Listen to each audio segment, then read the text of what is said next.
ನಮಸ್ಕಾರ. ನಮ್ಮ ಹುಬ್ಬಳ್ಳಿ ಧಾರವಾಡ ಜನರಿಗೆ ಒಂದು ಮೆಸೇಜನ್ನು ಕೊಡ್ತಾ ಇದ್ದೀನಿ. ಇವತ್ತು ನಮ್ಮ ಎಲ್ಲ ನೃಪತುಂಗ ಬೆಟ್ಟದವರಿಗೆ ಒಂದು ಕಹಿ ದಿನ ಅಂಥೇಳಿ ನಾವು ಇವತ್ತು ನಮಗೆ ಮನಸ್ಸು ಭಾಳ ಬೇಜಾರಾಗಿದೆ.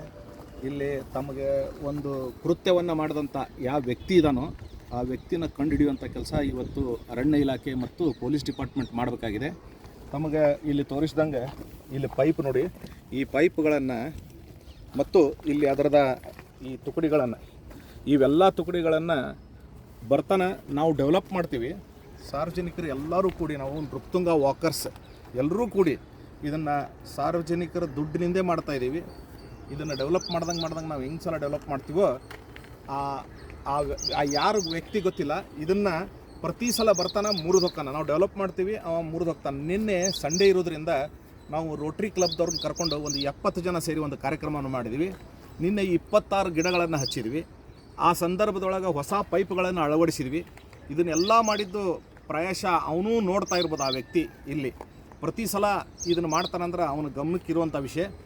ನಾನು ಒಂದು ಉಗ್ರವಾದ ಹೋರಾಟವನ್ನು ನಾವೆಲ್ಲ ನೃಪತುಂಗ ವಾಕರ್ಸ್ ಮಾಡಬೇಕಂಥೇಳಿ ನಾವು ಈಗಾಗಲೇ ನಿರ್ಣಯವನ್ನು ಮಾಡಿದ್ದೇವೆ. ಆ ವ್ಯಕ್ತಿ ಯಾರು ಇದನ್ನು ಮಾಡಿದಾನ ಅವನಿಗೆ 2 ಥರದ ನುಕ್ಸಾನ ಇದೆ. ಏನಪ್ಪ ಅಂದ್ರೆ, ನಾವಿಲ್ಲೇನು ನೃಪತುಂಗ ಬೆಟ್ಟ ಬೆಳೆಸ್ತಾ ಇದ್ದೀವಿ, ಪರಿಸರವನ್ನು ಬೆಳೆಸ್ತಾ ಇದ್ದೀವಿ, ಅವನಿಗೆ ಆಮ್ಲಜನಕ ಆಕ್ಸಿಜನ್ ಲೆವೆಲ್ ಏಕ್ದಮ್ ಹೈ ಇರೋದ್ರಿಂದ ಅವನಿಗೆ ಒಳ್ಳೆಯ ಆರೋಗ್ಯ ಸಿಗ್ತಾ ಇದೆ. ಇದು ಮಾಡೋದ್ರಿಂದ ಅವನಿಗೆ ಆರೋಗ್ಯ ಹೋಗುತ್ತೆ, ಅದ್ರ ಜೊತೆಗೆ ಉಳ್ಕಿದವರೆಲ್ಲರಿಗೂ ಆರೋಗ್ಯ ಹೋಗುತ್ತೆ. ಎರಡನೇ ವಿಷಯ, ಅವನಿಗೆ ಏನು ದೊಡ್ಡ ನುಕ್ಸಾನಪ್ಪ ಅಂತಂದ್ರೆ, ಈ ಪೈಪ್ಗಳನ್ನು ಏನು ಮುರಿದಿದ್ದಾನಲ್ಲ, ಈ ವಿಡಿಯೋ ಇಷ್ಟು ವೈರಲ್ ಮಾಡಿರಿ, ಆ ವ್ಯಕ್ತಿ ತನಕನೂ ಮುಟ್ಟಬೇಕು, ಡಿಪಾರ್ಟ್ಮೆಂಟಿಗೆ ಮುಟ್ಟಬೇಕು, ಮತ್ತು ನಮ್ಮ ಜನಪ್ರತಿನಿಧಿಗಳಿಗೆ ಮುಟ್ಟಬೇಕು. ಅವನ್ನು ಅರೆಸ್ಟ್ ಮಾಡಿ ಅವನ ಆಸ್ತಿಯನ್ನು ಬರೋದು ಈ ನೃಪತುಂಗ ಬೆಟ್ಟಕ್ಕೆ ಮತ್ತು ಅರಣ್ಯ ಇಲಾಖೆಗೆ ಜಮಾ ಮಾಡಬೇಕು.